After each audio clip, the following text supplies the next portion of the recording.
Good afternoon, ladies and gentlemen. It's my pleasure to invite the other three members of our Q&A panel up on stage. Three of them need no further introduction. We have Malcolm, of course. We are inviting Steve Walker back up on stage and Jake Molloy. But the fourth member of the panel is someone I'd like to just spend a minute or two introducing to you. Steve Colville, on my left here, is the President and CEO of the International Association of Drilling Contractors and has been in that position since 2012. Steve has more than 30 years' experience in corporate affairs and government relations with extensive international on-the-ground experience. Steve began his career at the UK Department of Trade and Industry in 1979, and his earlier background includes 7 years as an industry advocate working in London and Brussels to implement public and government affairs campaigns. He's also previously served in management-level policy, government and public affairs positions at Chevron before joining the IADC, and he more recently held a vice president role in communications for the Royal Dutch Shell Group. Steve, very warm welcome this afternoon.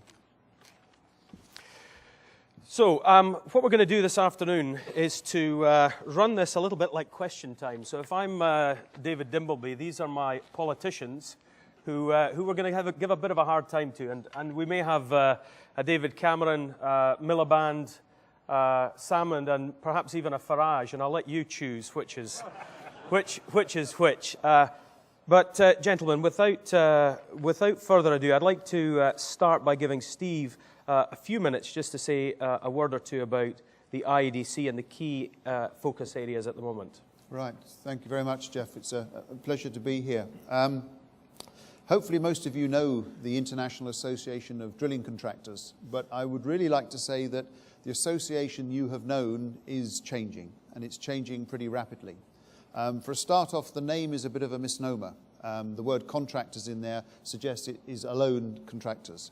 But what we are the drilling community. It comprises operators, drilling contractors, service providers, equipment manufacturers, and it's where the drilling community come together. They come together collaboratively in that non-competitive space where they can work on the problems that the industry faces. And as you can be sure, we've got plenty enough of those. We're pushing very hard to make sure that we are focusing on the real issues that face our industry. And key among those is around the people and what we do. And relevant to the whole of the conference, I've unfortunately not been able to come until today. But the piece I would just say to you is for us, the drilling industry is not what happens in the company headquarters. And we are an association of company membership. It's how legally we're structured. But we know that drilling takes place on the rig floor by the individuals in our industry. And that's where we're focusing a lot of our efforts. The whole of the issues around not just Piper Alpha, but since then, are pretty straightforward if you think of it. It's, do people know what they should do?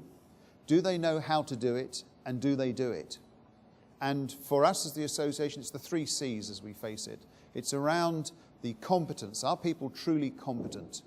Are they also being able to prove that they are credentialed? And too sadly, in most of our industry, it's hard to produce and show that they are credentialed to do these things. So they know what they do and they can do it. And the third one is the compliance, that they actually are carrying these things out. And we have a large number of initiatives that are in train today that are absolutely focused on enhancing that competence. We have something we call the KSAs, the knowledge, skills and abilities. That's so everybody on a drilling rig knows absolutely the knowledge and the skills that they have to be delivering there. It provides a common global standard against people can be evaluated and trained and tested against to do these things. Another major one I will just mention now, which is critical because of our industry, the actual well control is probably the thing with the highest risk and the need to be on top of it. And what we're doing is we're creating a well control institute. That will be the body that represents for the whole of the industry, the one body, the one standard, the one governance, the one administration. So everyone in our industry will be tried and tested against that competence of the Well Control Institute. And that will be forming a newer, much higher level of competence in our industry. Much better quality, better policed, better certification and credentialing that will go with that. I think I'll leave that for there. Thank you very much, Steve. Okay, we've had around 20 questions sent in via Twitter, email, and handed in person. So without further ado, let me kick off. Question number 1. The OGP report, Safety Performance Indicators 2012 data, has just been issued and provides a very useful set of metrics in the toolbox that the industry can use to measure its overall safety record. However, a quick count of the contributing companies shows a figure of 60 versus a global number of oil and gas companies of maybe greater than 150, with national oil companies in particular appearing to be underrepresented. Whilst the local European oil and gas community appears to be well represented in the OGP data, how confident can we be that the lessons learned, the motivation, innovation and experience that we can tangibly see from this Piper 25 event is actually the standard globally, and does this matter? Malcolm. Crumbs. Yes, it does matter, first. I mean, I think we are extremely keen to be open book on this, and we're extremely keen to communicate everything that's happened here to the whole of our community right across the globe. That's why we're putting all of the stuff on the web. We're putting we've filmed the plenary presentations. We've got all of the other presentations that happened in the various discussion groups as well, all there available for people to take and to use. If I'm honest, the trouble for me is that we are a national association, Oil and Gas UK, so we can be open book. Maybe it is for the other international organisations to take that one forward, and we'd be very, very happy to collaborate, for example, with IADC, with OGP and others to try and help that happen. Very good. Okay, thank you, Malcolm. Question? Add on that. I think Steve. With this conference here, I'm really pleased that there's a number of international regulators here. We've got Australia, we've got New Zealand, we've got Canada, we've got Norway, Netherlands, Denmark. I probably missed some. So I think it's getting that message through not only to the industry but to the regulators. I think this provides a great forum, and hopefully the lessons learned here can also trickle into the regulatory stream as well as the operator stream. Yeah. Okay, question number 2. Steve, this is a drilling flavour, so it's probably coming to you. The classic precursor for blowout is kick frequency. So why don't IADC, Oil and Gas UK or regulators publish kick frequency statistics to encourage better performance? Clearly lessons are not learned effectively in this area, or is OGP and the Well Life Cycle Practices Forum on top of this? There's about 4 aspects to that. I'll try and tackle them as I kind of see them. I mean, in terms of the kick specifically, not everyone likes to share data that they're having them and how they are, but we'll come on to that part. Firstly, I think a big criticism that our industry faces, rightly faces, and we've got to do something about it, and we are, is that we just don't collect data and make it public. It's crazy in the kind of high-risk industry we are that we're not doing that. So something which is just about to be initiated by the IADC is an operational integrity database. And that is going to comprise, from the drilling sector, from the drilling space, all the data that we have, not just safety, but environmental, but including performance, things like operational data, operational integrity, of which the ability to catch kicks is one of these things. So if you want to improve things, and the core purpose of the IADC is catalysing improved performance, if you want to improve things, first you've got to measure them. It's absolutely a given. And what I see all the time when I'm engaging with the CEOs of the drilling companies is that willingness to capture data and the willingness to know data. There's slightly a less willingness to share data. And that does include, as I said at the beginning, what's catching a kick. So to those essences, our new Well Control Institute is going to be around training people to better catch kicks and do those things. And given that that's a condition of our industry, that's going to be part of our database. So these things, that will be tackled and is being tackled. Yeah. Okay. Jake, anything to add to that? I'll just ask if it's going to be transparent. Transparency for us is key, obviously. And we've seen the benefits of that with the Oil and Gas UK hydrocarbon database. To me, it's compatible with peer review. And it acts as a great deterrent to bad practice. So I would say get it out there, Steve. Yeah. Okay. Next question. Wells do not have safety cases. Only rigs have them in the drilling arena. How can industry improve performance in this area? And is the independent well examiner system working? Who checks that it works? Steve. Okay. Number of questions there. Talking about the safety cases, yeah, you may not have to have a well safety case, but the module safety case will cover the drilling operations. Similarly, the operator, if you're drilling over an existing installation, the safety case for that platform will also have a need to cover sort of well operations. So there's a fair amount of coverage. And in the UK, which is we have a requirement for the designs to be submitted to the regulator and for the well drilling programs to be submitted to the regulator, which allows us time to scrutinise them and take action. And that actually is going to be now adopted as an EU-wide process as well. How can the industry improve its performance? I'm very pleased that in the UK, the Wales Life Cycle Practices Forum has driven forward a lot of the Macondo agenda on well integrity and well safety. We now have well integrity guidelines in the UK, one of the first globally, been published by Oil and Gas UK, and that's being used by us as regulators as a sort of a standard, and that's being used by the industry as well. The issue of the independent well examiner, somebody asked whether it's working.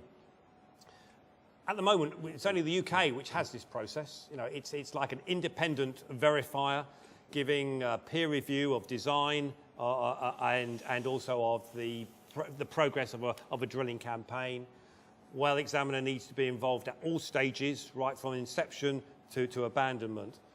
And it's not for the regulator, it's for the operator to provide that extra barrier, a second peer review. We think it works. There are issues, as always, and we inspect the well examination scheme for particular operators. We talk to the well examiners themselves. But once again, this is a new system which is being taken forward within the European directive. So it's no longer just going to be a UK approach, it's going to be a European approach. And I also know that some of the global operators also use the well examiner approach throughout their business globally. Okay, what about learning lessons next? Have the lessons from the major gas releases on the UKCS, for example, Rough in 2006 and Elgin in 2012, been well disseminated and applied? Jake? Yeah, I would say they have by and large. I've sat in and listened to several presentations by Total about what happened with Elgin and the lessons learned. One of them was the escape and evacuation, significant lessons learned from that. Rough did a fantastic video, which I think has been shared at every workforce involvement group session, workforce engagement group session, many of the events that we've held up and down the country. So I think it's been widely shared and greatly appreciated. That's good. Steve, perspective from the regulator? Yeah, I still think it's an area which the industry needs to improve. There's been a lot more focus on learning lessons. Certainly when we looked at KP3, we still found different performance standards, even within the same company, you know, weren't learning across platform boundaries, let alone between operators and within the industry. There's a lot more focus. Step Change has done a lot of work on this, like we've had some in the Asset Integrity Steering Group of Step Change looking at hydrocarbon releases. There's been sort of Chatham House rule sharing workshops whereby people can bring their dirty linen, share it in public so we can all learn from the hydrocarbon releases. And I think that is a very, very brave and very courageous approach, and it works. And I think people like that. And now we're getting used to that approach. I think there's going to be a lot more appreciation and expectation of prompt sharing of lessons from incidents. That doesn't mean you have to sort of give your accident reports to everybody. You can synthesize that and say, right, these are the lessons, this is what we feel other people in the industry need to learn. You can do that pretty easily. Okay. Thank you. Next question. Is the panel confident that the UKCS industry is well coordinated to assist a smaller operator in a major and extended blowout or spill scenario? Is there a need for a specific coordination plan? Malcolm, why don't you take this one first? It's a very good question, actually. I think what we've certainly got in place in the UKCS now, and I think we can take a lot of comfort from that, is we've got a lot of useful tools and support that's there and available. We talked about the capping device earlier on, the oil spill response kit as well that's been developed under OSPRAG and the like as well. So the OPOL is another example as well, another sort of mutual support thing that's there. There could be an issue here, and actually I think I can say that the Board of Oil and Gas UK has asked me to look at this. How would a smaller company actually deal with the torrent that would face it on an extended control well operation and a loss of containment? We've seen, for example, the Elgin incident, which was handled brilliantly, but what a team was brought in to deal with that, because you had a major international company that had the resources to do that. How would a smaller company deal with that? I think there are some interesting analogies around the globe, particularly in actually the Gulf of Mexico, and I think the Helix type of organisation there, which I sort of describe as the volunteer fire force in a way, really. You subscribe to help your fellow industry players in the event of a problem arising. I do think, however, we need to be careful. We don't want to go and relieve companies of responsibility here. There was a sort of an essence in there, does the industry has to rush to the help of somebody whenever they hit trouble? Well, the core responsibility has got to be on the company. That's where the responsibility must lie. But yes, why don't we think about companies combining together to see if they couldn't actually put in place an arrangement that would help in such an eventuality? And I think that could be very purposeful. Could I add something to that? Steve. I really want to respond to that a little bit, respond to the last question a bit, and refer to Steve's presentation, which is, personally, I struggle with the concept of the drilling or the industry. It kind of suggests a cohesive body, a whole thing, and to me it isn't that at all. If you think of an industry, I tend to think of that the competitive space, where individual companies are struggling and competing. It's a kind of win-lose often. Someone's gained, someone advantage. And it's probably why many of those obvious solutions weren't faced. Why was there not a capping thing? Because it's a huge expense, and getting people to agree to that expense when they think it's not needed. So that's when I talk of the drilling community. And that's a different place, the drilling community. That's where people can come together and collaborate. That's the collaborative space. That's the non-competitive space, where you can come together and solve these problems and share, without being driven to be that. And I think it's, if you think of where most of the progress has come on safety in our industry, it's when things have moved into that non-competitive space, when it becomes table stakes, when everyone has to do this thing and the costs are accepted by all. No one can evade those costs or the conditions. And that's where I think where we're striving, and I'm sure all associations, providing those communities and where people can come together, and you're not coming together out of misplaced altruism. This is, if you like, enlightened self-interest, where you come together and say, actually, if we can improve our performance on some of the basic safety, we can take that back into the competitive space, and we build on our differentials from there. And so I think that need of collaboration only comes when we all work together, and it's very difficult when it's done as the industry. It needs to be done as the community, when they can somehow move into a neutral zone where they can share. So, preaching over, sorry. I feel strongly about that one. How many lawyers do we have in the room today? Show of hands. A few. Okay, a couple of questions about lawyers next.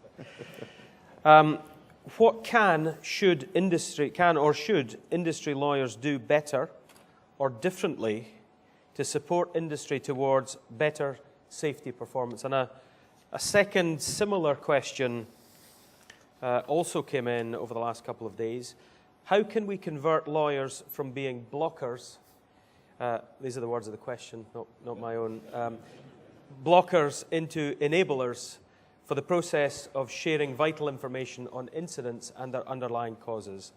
Is it just corporate cowardice, or have the lawyers become too powerful? That's a Malcolm, loaded, as a I former should lawyer, have put my hand up as a former lawyer too, as well.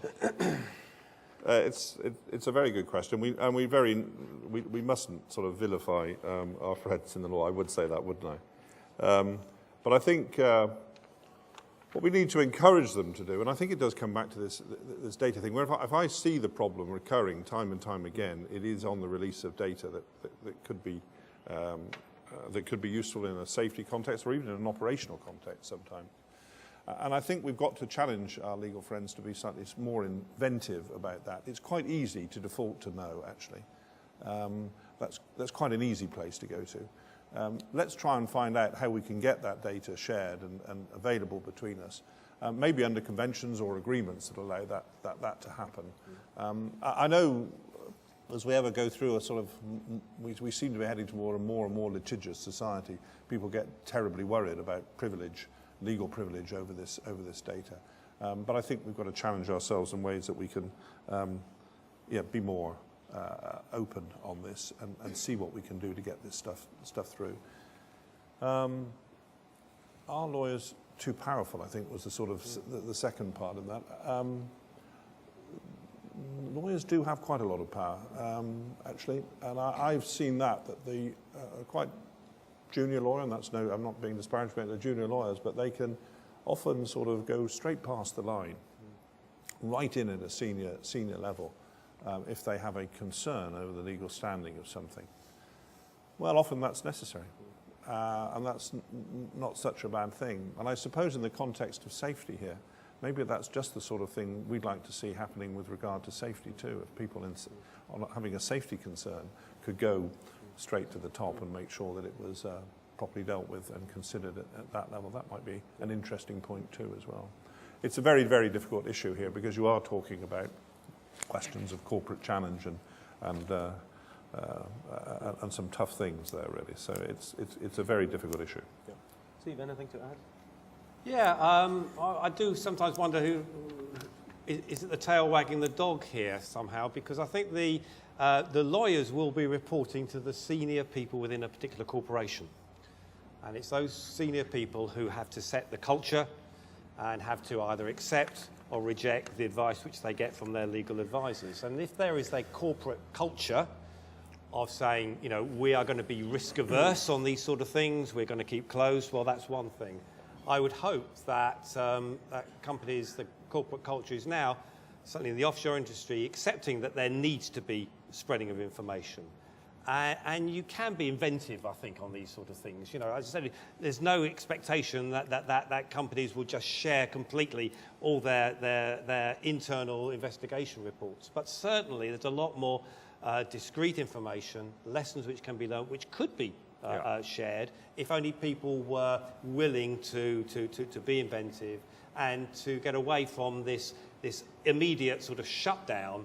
Well, let's actually get, once again, goal-based sort of approach. Let's get the lessons out, but still keep your corporate security, shall we say, from any litigation. Where there's a will, there's a way. The will's got to come from the head of the corporate entity. And if that CEO says this is what we're going to do, the lawyers would need to. There's a good point in challenging people to get to yes. It's quite easy to get to no. Yeah, we should be challenging people to get to yes here. There's another point there as well, Geoff. It came up in the workforce involvement sessions yesterday, and it restricts the feedback after an incident. And if the workforce feel that the information's been held back, then the perception is it's been held back for a reason. They don't get their heads around this legal aspect of it. It's a cover-up. And it's not good. It's not conducive to good engagement or involvement. You've got to get that feedback done. So help us out. So I think the challenge for MDs and leaders in the room to help your lawyers unlock legal privilege in an appropriate way, but get the lessons out as quickly as you can. Okay, not a controversial one next. Not required back. NRB. Jake, this is coming your way. Is the NRB still stopping whistleblowers from raising safety issues? If so, how can this be fixed? I hate the term whistleblowers. I just detest that. If we've got whistleblowers, we've got a really bad culture, haven't we? So what we're trying to achieve here is an open culture where we can challenge without fear of retribution. Is the NRB still there? It's still there, yeah, because we've got a couple of examples. But it's nothing like what it was 25 years ago. I mean, I've seen a lifeboat full in 1981 getting NRB'd in the morning because we couldn't get everybody in the lifeboat. So, you know, it's night and day compared with what it was. And we're still working at it. We've got good guidance on NRB. The difficulty we've got is that it places a bit of pressure on the individual to challenge it, because there's still that fear that challenging it in itself will be detrimental to continued employment. It's an education process, but we're getting there. That's all I can say. But I don't like the idea of whistleblowing. Let's dispense with that, carry on. Let's get it out there and deal with it. Okay. Steve, anything from a whistleblowing legislation point of view? Yeah, I think it only needs one rotten apple in a barrel, and actually it sets the, people's worries. May not be, real worries, but people are worried. I think as a regulator, we do have a confidential, anonymous reporting system if people have complaints, and we would investigate that. And once again, actually, that's another issue which is now going to be embedded in the European directive. To provide that. But like you, Jake, that's shutting the door off the horse's bolted. You need to have that culture, and if you've got a good employee involvement culture, there shouldn't be any worries at all. And let's build to that. Yeah. Here's a late addition, excuse me, to the question set. Came in just before 2 o'clock today. The wall timeline through in the coffee area reflects this person's time in the offshore industry, all working for service companies, large and small. This person's biggest disappointment is still feeling that they can't raise observations or comments against unsafe acts or situations by core crew for fear of the impact on this person or their company. Bob Keeler summed it up last night as the OIM's reaction: we don't want troublemakers on this platform. Strong safety leadership has been a key theme. Can the panel provide any firm commitment or definitive action that the fear of losing a job, contract or NRB will not still be the theme at Piper 50? Oh. I'm hugely encouraged by what Jake said, and I think it's true that the incidence of these has fallen. But I also agree, and I think we'd all share the view that it must never be used on grounds of safety. I mean, if somebody raises a safety concern and that in any way results in that person being sent away from the platform, that's just not the right place for it to be. At the same time, on the other hand, I think we need to be careful not to take away from the OIM the ability to remove somebody on grounds of safety when the OIM considers it's important to do that. So this is another tricky issue, actually.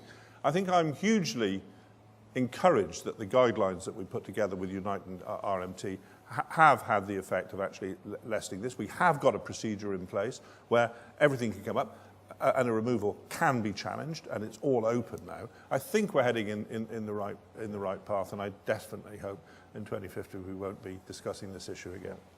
Can I make a point, Jack. Geoff? I'm going to blow the trumpet for you now here, Geoff, because Talisman, to me, epitomise what should be done.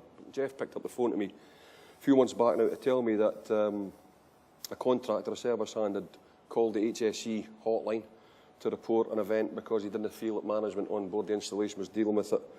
And because he did that, his own employer was going to discipline him for not having gone through the line. And Talisman stepped in and told that contractor not to be disciplining him and to thank the guy for raising the issue and trying to get it dealt with. So there's good examples out there if everybody else was buying into it. Thank you, Jake. I mean, I think the overriding message for all of us is that there is still more that needs to be done. The challenge remains. Okay, moving from NRB to helicopters now.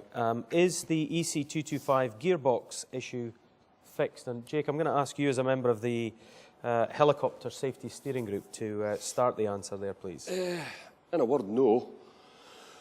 To explain it all would take me back to my trip down to Maritime, to Eurocopter, to talking to EASA, European Aviation Safety Authority. But to summarise it, they're trying to put mitigating measures in place which would allow the return of the EC225, so it will be for the regulators to decide whether that happens or not. EASA will be first in line, then the CA, and then ultimately it will come to the Helicopter Safety Steering Group. There's a job of work to be done, let's face it. Trying to communicate the idea that you're going to fly in a helicopter which has the potential to have a cracked shaft at any given time is going to be a hard sell. But the everybody's working hard on this, and there is a potential that the 225s could be back before the end of the year. But the upside for any workers sitting in the room, they're working on a new shaft, so we'll have a completely new shaft next year. If I could come in on that too, I think, again, it's hugely encouraging what we've seen here. And to have the helicopter safety group there with the unions, the industry and the helicopter operators there, and indeed the regulators as well coming in, is hugely encouraging. And I think everybody can be assured, I mean, there won't be any return back unless the HSSG is happy with that, and that's a huge advance. Yeah. And I guess in that, this time, I mean, Balpa are going to be a very influential voice in that as well, and quite rightly so too as well. Okay. Thank you, Malcolm. So having walked a fine line between insulting lawyers and not insulting them, I'm moving into another dangerous territory, age. How many people in the audience, and the lights are shining in my face, so you can choose to lie if you like, how many are under the age of, the lights are on now. There is no hiding place. How many are under the age of 30 in the audience? That looks about 5%, maybe 10 at a stretch. Some people don't know whether they're 30. That means you're old and you can't remember. So about 5 to 10%. Okay, so the question here is, whilst the conference has undoubtedly brought industry together on a vital and important issue, is the panel concerned at the lack of youngsters in the room, and what about the next generation? Steve? I would address that, because I don't think it's just about this room. It's about a lot of the conferences and a lot of the industry associations that take place around the world. I mean, an observation I would just make is we now have people working in our industry who weren't alive when Piper Alpha happened. I'd go further and say, given how young people are, that anyone under the age of 15 when it happened probably didn't remember it or really thought much about it. So you could go as far as to say anyone under the age of 40 probably doesn't really remember it and the impact it would have. So a lot of it's becoming that historical part. But the point I would really make is that, and the IADC faces this, because a lot of our committees which drive, and our committees are the delivery engine of all the initiatives and all the work that's going to improve safety and all the other things, it generally isn't the younger people that are coming forward. There seems to be a sense that you have to pay your dues, keep working at the sort of the coal front, if you like, before you're allowed by the senior people to participate and get involved. They see the cost of having you here sometimes, not that it's an investment, you know, and you get sort of like, you know, bolted onto things rather than built into it. So I would really advocate for younger people to step forward. Now, I think there's a need for more young professional associations within our associations where they can actually bring their perspectives into things. So I would wholly support it. So if the question is, should there be more? Yes. And is it an issue that there aren't? I think yes again. Yeah. So maybe a mea culpa from me. I'm not sure we really thought about this deeply enough, and we're going to take it back and think about it again in future, because there probably should be a greater quotient than that in the audience. And I'm not sure what the answer is, but we'll work on it. And we'll maybe it is in the marketing of events like this. Maybe it's in the way that we package up the attendance as well. I was approached by a couple of people from different companies who said, well, in the light of this experience, another time we'd have liked to have probably brought many more of our young people in to experience this. I think hopefully maybe therefore the next time we run one of these, I'm not sure it'll be tomorrow by the way, but the next time we run one of these, we'll be able to encourage that sort of behaviour. Maybe we should be thinking about selling company tickets here, and with the view that people can bring in delegations and change those delegations. I think some companies have been doing that, and that's all to the good through the course of the event too as well. You could cycle it through that way. But we certainly need to think about it and do something about it. Yeah. Okay, next series of questions are really around the health and safety executive, recruiting and paying people at the right level. So the first question is, do the HSE believe that the recruitment drive and pay increase will successfully restore morale amongst offshore safety inspectors? I don't know if that's come from an offshore safety inspector. The second dimension is, what is the HSE doing to allay workers' fears over safety standards after transfer of the offshore safety division into the new energy division? So two aspects there. Steve, do you want to take those? Talk about recruitment and pay. I'm a civil servant. The HSE is a civil service department, and like the rest of the government, we have a 3-year pay freeze. And we've said, we made the case within the Offshore Inspectorate to say, look, if the nation needs a strong, robust, capable regulator, our salary levels are getting to the stage where we were no longer competitive to recruit. So we put a case to our Secretary of State, and we got very good support from our Secretary of State last year, and we got a 20% increase for some of our scarce technical specialists, our well specialists, our marine specialists, our structural engineers, etc., etc. And that was amazing in the current climate of government. So there is a real commitment from government to make sure that we keep to a reasonable standard of remuneration. We'll never be as much as all of you there. You know, it's we only do our work because we just love you all, you know, and therefore we don't really need to be paid. But actually, I think we have a reasonable level of remuneration now, and that's going to carry on year, to be honest. We need to perhaps keep on asking if necessary, because obviously you're catching up. So I think the pay in recruitment, and we're recruiting at the moment, where there's a real commitment to make sure we keep up and increase the number of people that we got in the inspectorates which deal with the offshore industry. Regarding the sort of the changes with the energy, the creation of the energy division, Judith Hackett talked about that at the opening part, and Jake also mentioned it. You know, I would typify it actually of no change will be noticed by those people working offshore. The changes will be that when they get the visiting card from the inspector, instead of saying Fred Smith, Inspector Offshore Division, it will be Fred Smith, Inspector Energy Division, brackets offshore.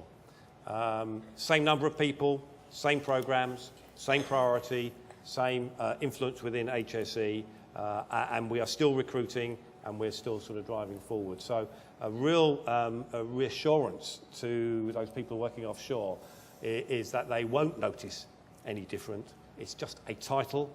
It's we all have reorganisations within our organisation, and the purpose is in fact to improve the effectiveness of our interventions, because we can bring more people in to the offshore side of the HSE. It's interesting, last year when I was head of the offshore division, I didn't have control of the offshore pipeline inspectorate. You know, they were a different division. Now they're all within the energy division, and that creates much better synergy and much better sort of consistent sort of approaches. So real assurance that the proof of the pudding will be that the people offshore will not notice the difference. Same people doing the same job, slightly different cards. Okay. Could I comment on that? Yeah. The observation I make is from the international perspective is there are other regulatory regimes internationally where they are juvenile and they're having to learn and grow. I mean, even in the US, for example, in the offshore, they've had to recruit an army of people to come out and do investigations. And it's a kind of double-edged sword. You know, if it's all about it's going to be a cost to the industry, well, do you want to recover $1 or $1 million? And the answer to that is, if it's a cost, as little as possible. If it's an investment, as more. And so what I'm talking about is they're having to recruit people who have real knowledge of what's going on, rather than people coming doing a tick list. And if it's people with real knowledge, well, those people exist in the industry, so you're fishing in the pond where everyone else in a commercial sense. So a system where it's truly cost recovery, I think most of the companies in the industry are happy to pay more if it's a positive add-on, rather than just on a tick list. So it's around the quality issue. You can't, the world doesn't change just because it's a civil service. I say this as an ex-civil servant. You know, you get what you pay for. Often in there, you can have very committed individuals, but if you want people with deep knowledge, they come from within the industry, and you have to pay them to come into those things, so you get what you pay. Give me a point there, Geoff. I'm guessing I know where that question come from. As I said on Tuesday morning, the jury's out as far as the workforce are concerned. There are concerns that have been raised about what they see as the dissolution of the Offshore Safety Division. But we've had assurances through several meetings with HSE, and we're now going to be working with the HSE to develop this new structure as well. So to try and allay the fears that have been expressed by my colleagues, I think it was my colleagues that sent that in, yeah. Malcolm, anything to add? We've similarly had meetings, and we're persuaded that the motives behind this and what they're talking about is correctly fixed. I do think, however, this question about having a properly remunerated regulator is a very, very important point. I mean, if we say we want a strong, expert, leading regulator, then they've got to have the ability to remunerate their people properly.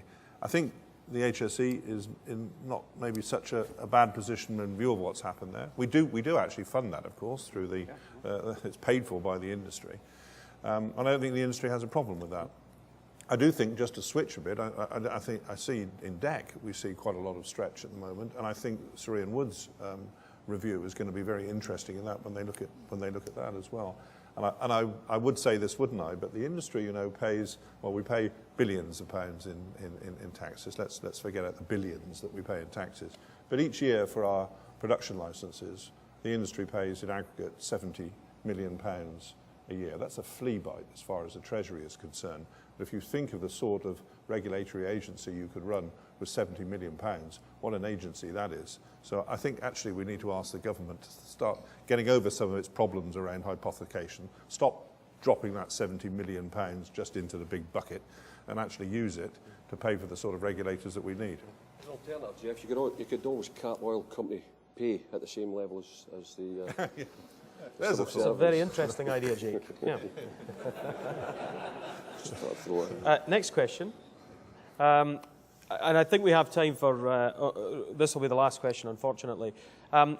One good outcome of this conference would be that we do not need accidents with death or injury to learn and improve. Does the industry today have the determination, the ability and the inquisitiveness to achieve this? Steve. I think what we've seen today and the last 2 or 3 days here is the real thirst for the industry to improve. We're not there yet, and we've still got a fair way to go. I see a lot of commitment, both in the conference here and elsewhere, but I use the word sort of chronic unease in the sort of industry that we have here. Is it just takes one incident and you could have exceptionally sort of catastrophic incidents if everything, you know, is lined up in the wrong way. I do see a lot of commitment from the industry, and I think the matter of, I set out a number of challenges. I think we need to deal with those. We've come a long way. I think, you know, 25 years after Piper, we've come a long way. We've still got a bit of way to go. I've got confidence in the industry, but, you know, as a regulator, we're not going to take our foot off the pedal. Yeah. You know, we have to have that. We have to call you to account.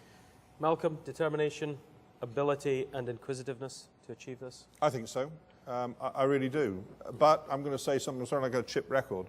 You know, we can't do this on our own. That's why we do need these guys. This is something that the industry and the regulators both need to move on together, actually, and this is a dual act. Workforce as well. The workforce as well. When I say industry, Jake, I'm including the workforce, I assure you. No, I'll pick up on it because of the safety rep training we've got out in the exhibition area there.